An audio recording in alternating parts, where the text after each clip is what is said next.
When you're ready. Hi, I'm Mierka. I'm a junior at University of Richmond, and today I'm going to talk to you about music. Now, when you're talking about music, you might as well talk about composers. And if you're talking about composers, you might as well talk about my good friend, Johann Sebastian Bach. Why Bach?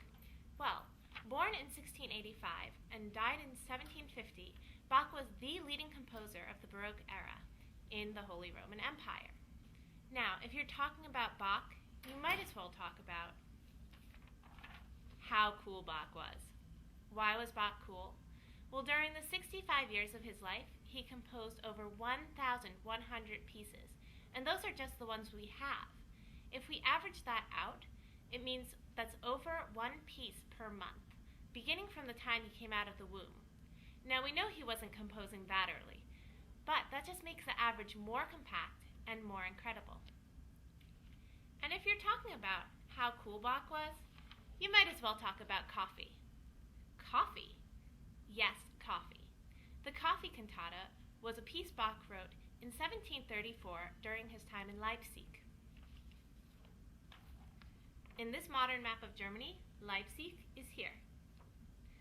A cantata is an Italian form of music, which is a pattern of parts that go aria recitative, aria recitative. It is written for a few voice parts and contains little plot.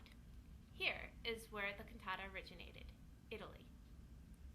So, what's interesting about the Coffee Cantata? Well, most of Bach's cantatas were religious. They were performed on religious holidays or for general services. In fact, most of Bach's pieces were religious. The Coffee Cantata sticks out because it's secular. Furthermore, the rest of the secular pieces and cantatas that Bach wrote were generally about Greek mythology. So the Coffee Cantata is viewed as something completely different. Many scholars view it as an entertaining frolic through the world of social coffee drinking. But this can't be it. Bach wrote everything for a reason. So why did Bach write about coffee? Because coffee was political. During its introduction in Europe, coffee was highly associated with the bourgeois class. Now, the bourgeois class was this rising middle class that was not previously in the European countries. In Germany, the bourgeois class could afford coffee and also used coffee for higher efficiency. Coffee was also associated with political thought and revolution.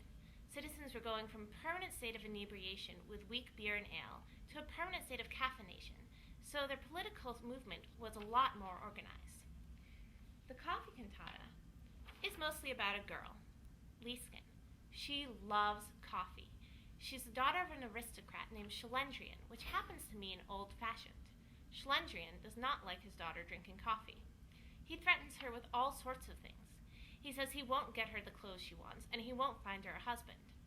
Now, in the original libretto by Picander, the script ends with Liesken deciding that she wants to get married. So she says, "I will give up coffee, father. I will go upon my merry way, and I will get married to whoever you find for me. Just find me a husband." Bach moves the libretto a part further. He decides to add this part where Liesken puts a stipulation on her father's search, secretly. Unless a man is willing to let her have her coffee, she is not willing to marry him, and he need not apply.